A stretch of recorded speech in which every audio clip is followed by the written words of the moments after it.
Hello दोस्तों, मैं हूं आपका बिजनेस दोस्त आशीष और आप सभी का बहुत बहुत स्वागत करता हूं आज की इस वीडियो में। दोस्तों, आज हम आए हैं पुणे में शिवने एरिया में और आज हम किराने की एक बड़ी दुकान में आए हैं जिसका नाम है कृष्णा ट्रेडिंग कंपनी और इस दुकान के ओनर है मिस्टर चंपालाल उनेचा सर। तो दोस्तों, आज हम सर से किराने के बिज़नेस के बारे में थोड़ी जानकारी लेंगे कि कैसे बिज़नेस करना चाहिए, कितनी इन्वेस्टमेंट करनी पड़ती है, कितना पैसा आप कमा सकते हैं। तो दोस्तों, शुरुआत करते हैं आज के इस वीडियो के साथ। सर, आपका बहुत बहुत स्वागत है हमारे इस वीडियो में। सर, हमारे कुछ व्यूअर्स किराना का ग्रोसरी का दुकान शुरू करना चाहते हैं। अच्छा, तो थोड़ी सी जानकारी हम आपसे लेंगे इस बिज़नेस के बारे में। बोलिए ना, क्या देते हैं। सर, थोड़ी सी जानकारी आपके बारे में लेना चाहेंगे कि आप कब से इस बिज़नेस में हैं। एक्चुअली 91 से हूँ। 91 से, तो अभी लगभग 30 साल। अभी 30 साल 10 साल पहले नौकरी किया था। अच्छा, फिर बाद में 91 में दुकान किया जाता है। 91 में दुकान चली। सर, अगर कोई नया किराने का दुकान शुरू करना चाहता है तो उसके लिए क्या क्या लाइसेंसेस वगैरह लगते हैं। शॉप एक लाइसेंस लगता है। आरोग्य लाइसेंस बोलो तो अभी फूड लाइसेंस बोलते हैं उसको। हाँ हाँ, ये 2 लाइसेंस तो पक्का ही। अच्छा, शॉप एक्ट और फूड लाइसेंस। अच्छा, और सर, अगर कोई नया किराने का बिजनेस शुरू करना चाहता है आज की तारीख में तो उसके लिए एक अच्छा लोकेशन कौन सा होगा। ज्यादा तो कैसा है, गर्दी वाला जो एरिया रहता है ना, भीड़ वाला एरिया, भीड़ भाड़ वाला है, बराबर। जिधर ज्यादा भीड़ भाड़ रहता है, जैसे एक भाजी मंडी है। हाँ हाँ हाँ, और लोगों को जो आना जाना ज्यादा रहता है। बराबर। अभी जैसे अपने दुकान रोड पे है, रोड पे आजू बाजू में बस्ती है ज्यादा, बस्ती के हिसाब से फिर वो किराना दुकान अच्छा चलता है। अच्छा, क्यों? हर पब्लिक आता है ना उधर, हर पब्लिक आता है। और भाजी मंडी जो रहेगा ना, उसके आजू बाजू में रहेगा ना, फिर थोड़ा सा अच्छा रहता है और भी अच्छा रहता है, बराबर। क्या है, बिल्डिंग वाले ज्यादा क्या रहता है, मॉल में बगैर चले जाते हैं। अगर जो ज्यादा बैठक वाले जो मीडियम बस्ती रहते हैं ना, तो थोड़ा ज्यादा किराना का रिस्पॉन्स रहता है। रिस्पॉन्स अच्छा है। सर, अगर कोई नया किराने का दुकान शुरू करता है तो वहाँ पे जैसे कस्टमर को अच्छी सर्विस मिलने के लिए कौन सी चीज़ें रखनी चाहिए दुकान में। किराना माल का सब धान्य है। हाँ, दाढ़ी है, गौ चावल है। हाँ हाँ, और कॉस्मेटिक आइटम है। Cosmetic item. हाँ, शक्कर, चावल, तेल, दूध, जितना भी किराना आप ज़्यादा स्टॉक लेंगे, ज़्यादा माल भरेंगे, हाँ हाँ, उतना कस्टमर एक आया दुकान में तो हर आइटम उनको चाहिए ना।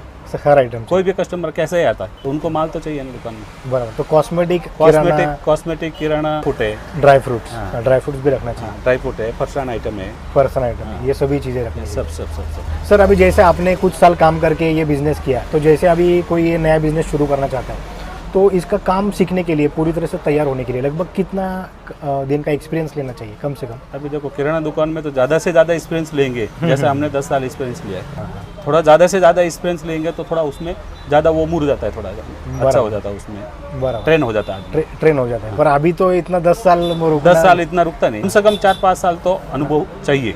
तो जैसे अभी इसकी बात हो गई धान्य की वगैरह, तो सर इसमें जो होलसेलर्स वगैरह होते हैं जैसे वो कहाँ से ये माल आता है दुकान में। डिस्ट्रीब्यूटर रहता है। और ज़्यादा तो किराना माल जो धान्य का जो माल रहता है वो मार्केट यार्ड से आता है। मार्केट यार्ड से, भूसार मार्केट यार्ड में। हाँ, भूसार मार्केट। तो उधर से धान्य का माल उधर से आता है। कॉस्मेटिक आइटम तो हर जगह हर एक का डिस्ट्रीब्यूटर है। बराबर, डिस्ट्रीब्यूटर। जो बिस्किट वाला है, साबुन वाला है, अलग अलग डिस्ट्रीब्यूटर रहता है। वो आते हैं अपने दुकान पे, ऑर्डर लेके जाते हैं। ऑर्डर लेके जाते हैं, उनको ऑर्डर देते, वो दुकान पे सब माल आ जाता है।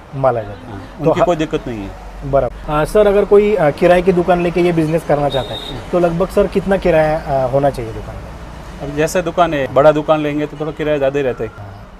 पर फिर भी अगर दुकान पोजीशन देख के, अच्छा दुकान देख के, किधर समझो बस्ती में कोई एरिया अच्छा है तो उनके हिसाब से। बराबर। आजकल दुकान तो आपको मालूम है, सब रेट वगैरह बढ़ गए, कम भाड़े में दुकान मिलता नहीं, कॉम्पिटिशन फुल हो गया है। इसकी वजह से भाड़ा 25-30 हज़ार भाड़ा तो कम से कम नॉर्मली रहता ही है। तो ये अच्छी खरीदी जैसा आप बोल रहे थे, ये किस तरह से की जा सकती है। जैसे कैश में, ज़्यादा तो कैश में। बराबर। यदि आपको ज़्यादा मुनाफा चाहिए, अच्छा बिजनेस चाहिए, तो आप जितना भी रोकड़ में खरीदी करेंगे उतना आपको फायदा रहेगा। रोक लो बोलो, कंपनी वाला आया ताबड़ तो उनको चेक दे दिया। मार्केट खरीदी किया, उनको 2-4 दिन का चेक दे दिया या 10 दिन का दे दिया। बराबर। जितना भी आप उन ज़्यादा से ज़्यादा कैश में खरीदी कर देंगे तो उतना उसमें ज़्यादा फायदा रहेगा। तो दोस्तों, जैसा सर आपको बता रहे हैं, काफ़ी सर का एक्सपीरियंस ज़्यादा है। यहाँ पे आप उधारी के चक्कर में ना पड़ेंगे तो ज़्यादा बेहतर है। जितना कैश में माल लेंगे उतना आपका इसमें फ़ायदा होता है। और सर इसमें उधारी देना नहीं और लेना नहीं, उधारी देना नहीं और लेना, तो आप बहुत जल्दी आगे बढ़ेंगे। पर जैसे अभी ग्रोसरी में बहुत जगह पे उधारी वगैरह चलती है, तो अपने को जैसे आपको वगैरह कस्टमर्स को उधारी वगैरह देनी पड़ती है जैसे। नहीं। ये देखो, अपने ऊपर है। अपने को यदि कम रेट में बेचना है तो आप उधार क्यों बेचने का, 2 पैसा कम भाव में बेचो। 2 पैसा गिराहक घूम के अपने पास आएंगे वापस, 4 जगह फिरेंगे, देखेंगे भाव क्या है, तो कुल मिला के वो क्या करेंगे, चलो ये दुकान भाव कम है, आपको इधर जाके खरीदी करेंगे। तो उधर ही देने से अच्छा है कि थोड़ा 2 पैसा सस्ता दो, सस्ता दो, 2 पैसा सस्ता दो तो गिराहक भी बढ़ेगा अपना, गिराहक बढ़ेगा बराबर। तो अभी आपको भी ज़्यादा ऐसा उधारी वगैरह देना पड़ता नहीं है यहाँ पे? नहीं, उधर हम तो पहले से ही पूरा बंद कर दिया, पूरा बंद कर। और पहली बात तो जो अच्छे गिराहक कस्टमर है जो भाव के लिए नहीं देखेंगे तो क्वालिटी देखेंगे, क्वालिटी देखेंगे कि आपने इधर आए तो कम से कम भाव अच्छा माल तो मिल रहा है, अच्छा 2 पैसा देके अच्छा माल मिल रहा है, क्वालिटी 1 नंबर रखने का कस्टमर अपना पाएंगे। आप 3rd नंबर क्वालिटी लाएंगे, ऊंचा भाव बेचेंगे तो कस्टमर कैसा आएंगे? कैसा है बराबर, वही समझते हैं ना, आजकल तो अभी कंपटीशन फुल हो गया है, इसके हिसाब से आप क्वालिटी रखो, क्वालिटी को कोई दिक्कत नहीं आएंगे, कस्टमर तो आपके पास जरूर आएंगे, बराबर। भाव और क्वालिटी, भाव और वो दोनों मेंटेन करने का। सर अगर कोई नया दुकान शुरू करता है तो उसको लगभग सेट होने के लिए कितना टाइम लगेगा? अभी नया दुकान का कैसे है, समझो एरिया वाई है, ऐसा तो आजकल तो अभी कैसे सब जगह बस्ती हो है, एरिया भी फुल है, बस्ती भी है। दुकान चालू किया, थोड़ा भाव था अच्छा रखा, क्वालिटी अच्छा रखा, तो 1 2 3 4 महीने में सेट हो जाता है। 3-4 महीने में शुरू, तो शुरू में खाली 2-3 महीने थोड़ा सा, 2-3 महीने थोड़ा क्यों, नए कस्टमर है, किनका जो कोई उधारी लेते तो उनका भी अकाउंट रहता है अगली दुकान से, तो वो छोड़ के भी ना थे। कोई कैश जो आदत पड़े जाती है, जैसे अपने पास जो कस्टमर आ रहे रेगुलर, अभी बाजू में कोई नया दुकान हो गया तो थोड़ा उधर जाने के लिए वो भी शर्मा था कि इधर अपन कायम भर रहे, उधर कैसे जाए, तो धीरे धीरे 1-2 बार थोड़ा ट्राई के लिए जाते, वो देखे उधर क्या भाव मिल रहा है, कैसा भाव है, क्वालिटी कैसा है, बराबर। तो यदि उनको अच्छा लगा माल तो जुड़ जाएंगे, नहीं तो फिर 1-2 महीने भरेंगे वापस अपने पास आ जाएंगे वापस। कस्टमर की वजह से कस्टमर जुड़ना चाहिए, वो टिकाऊ कस्टमर रहता है। एक कस्टमर अपने को आ गया, उन्होंने माल अच्छा लिया, अच्छा क्वालिटी मिला उनको, तो उसकी वजह से 4 कस्टमर अपने को और आएंगे, 4 कस्टमर और आएंगे। चीज किराना दुकान ऐसा है, उसमें ध्यान देना जरूरी है, ध्यान देना जरूरी। माल की साफ सफाई में देखो तो, क्वालिटी में देखो तो, हमें भाव का डेली अपना अपडेट होना चाहिए, मार्केट में भाव पूछना चाहिए, आज क्या भाव है, कम ज्यादा हो गए ताबड़तोब अपनों को इधर कम ज्यादा करना चाहिए। सर अगर हमारे देश का नौजवान अगर कोई नया किराने का बिजनेस शुरू करना चाहता है तो उसमें जैसे फर्नीचर है या फिर ये मटेरियल है, कम से कम सर कितनी इन्वेस्टमेंट करनी पड़ेगी? अभी दुकान के ऊपर, यदि आप छोटा दुकान लेंगे तो उसको कम खर्च आएगा, 1.5-2 लाख का, समझो 1.5-1 लाख का फर्नीचर हो जाएगा, और 2-3 लाख का माल भरे तो उनका चालू हो जाएगा। 4-5 लाख में दुकान, छोटा दुकान सिंगल गाला तो 4 लाख में चालू हो जाता है। जैसे आप और भी बड़ा लेंगे तो उसका डबल पकड़ दो, 10 लाख। उससे और भी बड़ा करना चाहते हैं, लंबी दुकान है बड़ी और मेरे को माल होल भरने का, तो 10-15 लाख तो लगता ही। मगर कैश टू कैश करना तो कम से कम 20 लाख रुपए रहेगा, तो और भी और धंधा करने को मजा आएगा। अच्छा, अगर घर का पैसा होना चाहिए। बाहर से पैसा लाएंगे तो उसका ब्याज जाएगा, भाड़ा जाएंगे, तो उसमें आप लोग को लॉस होने वाला है। आपका खुद का पैसा होना चाहिए। तो चलो 10-15 लाख अपने पास है, तो 4-5 लाख की बाजार से मदद मिल जाती है। कंटिन्यू मार्केट से माल लाएंगे तो धीरे धीरे पहचान हो गई, तो फिर उधर भी थोड़ा बहुत अपने को सहूलत मिल जाती है। इसमें लगभग कितना दिन का उधारी मिलता है? अगर उधारी की 1 महीने तक ओनली भूसार का, तेल का, शक्कर का इसका नहीं, ओनली भूसा जो धान्य आता है, धान्य वो महीना पर। और सर जैसे इसमें अगर कुछ माल बिका नहीं तो क्या वो खराब होता है वगैरह ऐसा? अभी बहुत सारे ऐसा माल खराब ही होता है। किराना दुकान है, किराना दुकान में तो सब खराब होने वाले है छोड़ के। कॉस्मेटिक में कैसे है, समझो उसका एक्सपायर हो गया तो वो कंपनी चेंज करके मिलता है, मगर धान्य जैसा माल है वो तो एक्सपायर अपने को मिलता नहीं, तो उसको कैसे संभाल के रखना चाहिए। और जितना अपने को जरूरत है ना, तो उनके हिसाब से खरीदी करना चाहिए। ज्यादा फालतू स्टॉक नहीं करना चाहिए। रोज का रोज टेम्पो आता है, रोज का रोज टेम्पो माल खरीदी करो, आप 20 कट्टा लो तो भी आपको दुकान पे पहुंच हो जाएगा। अपनी जगह पे माल आता है, अपने को लाने की जरूरत नहीं। और जैसे अभी ये नया शुरू कर रहा है तो कितने दिन में, जैसे कितने दिन तक का स्टॉक खराब करना है? जैसे 1 महीने तक टिकेगा उतना ही? महीने भर तो कम से कम टिकता ही है। गेहूं का जो कैसे ऑफ सीजन रहता है, लास्ट में गेहूं जो, जैसे अब दिवाली के पहले 1-2-3 महीना तो बहुत संभाल के चलना पड़ता है। उस टाइम में क्या होता है, गेहूं है ना, मौसम चेंज होने की वजह से क्या गेहूं कीड़ लगता है, ज़्यादा जल्दी खराब होता है। लाया गेहूं 4 दिन में खराब हो जाता है, इसकी वजह से उसको बहुत संभालना। फिर एक बार ठंडी चालू हो गए ना, बाद में धीरे धीरे फिर वो कीड़ा वगैरह होना, क्योंकि ठंडी की वजह से कीड़ा नहीं होता है। और ये जैसे कोई लेबर वगैरह रखता है, हेल्पर, कामगार वगैरह, तो लगभग कितना सैलरी देना पड़ता है इनको? जैसे अपने बिजनेस के ऊपर है, जो सो अपना बड़ा बिजनेस रहेंगे तो 10-12 हज़ार 15 हज़ार खा पी के अपने पास ही रहता है ना। हाँ, खाना पीना सब, रहना सोना अपने पास है अपने।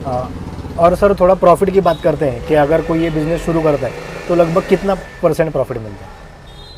तो प्रॉफिट का तो देखो, अभी कंपनी का तो प्रॉफिट ही फिक्स ही है, उनको तो 7-8% है। हिंदुस्तान लीवर वगैरह जो भी कंपनी आता है, उनका 7-8% रहता है। कोई कंपनी 10% भी रहता है, कोई 12% का भी रहता है। कोई आइटम ऐसे रहता है, चलो भाई उसमें 20% मार्जिन मिलता है, तो वो 20% अपने को नहीं लेना है, फिर अपने क्या होगा, दुकान एक रिटेल टाइप होगा, छोटा दुकान। बराबर, हाँ हाँ। थोड़ा बड़ा दुकान अपने को करने करेंगे तो उसमें अपन क्या करें, एमआरपी कितना है, समझो 125 एमआरपी है, 120 में बेचो, तो ग्राहक को भी फायदा होता है और अपने ग्राहक भी जुड़ा रहता है। शक्कर, तेल, दाढ़ी, उसमें बहुत मार्जिन कम रहता है। पर सर अभी इतना लोग रेंट वगैरह भरते हैं तो फिर वो कैसे निकलेगा घर? टर्नओवर के ऊपर धंधा, ज़्यादा से ज़्यादा थोड़ा कम मार्जिन में सेल ज़्यादा करेंगे तो सेल में अपने को मार्जिन हो जाता है। बराबर।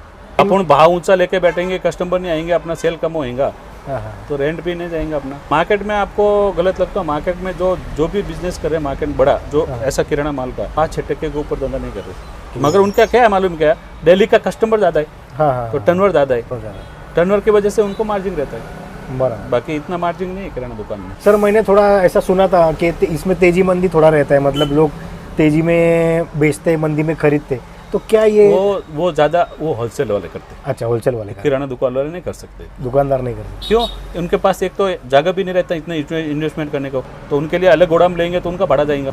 ये तो ये जो अपने दुकान बाहर के, जो मार्केट यार्ड का छोड़ के बाहर की जो दुकान है, वो तो डेली लाएंगे डेली बेचेंगे, ऐसा ही। वो ज़्यादा तेजी मंदी करते हैं होलसेल वाले। होलसेल वाले जैसे माल आगे उनको अनुभव रहता है कि माल अब बढ़ने वाला है, फिर वो क्या करते हैं, स्टॉक ले लेते हैं। स्टॉक ले लेते। हाँ, तो स्टॉक लेके फिर वो भाव बढ़ गया कि अपने जैसे को बेचते। और सर एक दुकानदार में लगभग कितने होलसेलर्स लगते हैं? जैसे पूरा माल भरना है तो ऐसे अलग अलग कितने होलसेलर्स से माल, कि एक ही दुकान में सब मिल जाता है? जैसे सब अलग अलग अलग अलग, बराबर।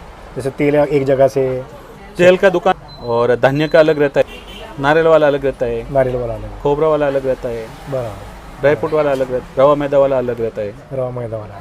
5-7 दुकान रहता है, अलग अलग से खरीदी करना पड़ता है। 5-7 अलग अलग दुकान। सर आजकल हम देखते हैं लोग ऑनलाइन शॉपिंग करते हैं या फिर मॉल में जाके शॉपिंग करते हैं, तो क्या इसकी वजह से दुकानदारों की मुसीबतें बढ़ सकती है आने वाले दिनों में? बढ़ती है और बढ़ेंगी भी। बराबर। मॉल अलग कैसा रहता है, अभी सबसे डी मार्ट है, हाँ हाँ, डी मार्ट इतना बड़ा है, बराबर वो क्या करता है, वो डायरेक्ट कंपनी से खरीदी करता है, बराबर, अपना आता डिस्ट्रीब्यूटर से। बराबर। कंपनी पहले देती डिस्ट्रीब्यूटर से अपने को माल है, तो डिस्ट्रीब्यूटर का जो मार्जिन रहेगा उनका खर्चा निकालेंगे, जो टेम्पो का बगैर खर्चा जो मार्जिन रहेगा, तो 5% कम से कम वो कमाएंगे, तो 2% उनका खर्चा होगा, 3% मिलेगा, तो वो 5% अपने ऊपर बोझा पड़ जाता है। और डी मार्ट वाला कैसे, वो 5% उनको बच जाता है, तो उनकी वजह से क्या रहता है, वो कम रेट में बेचते हैं, कम रेट में, बराबर।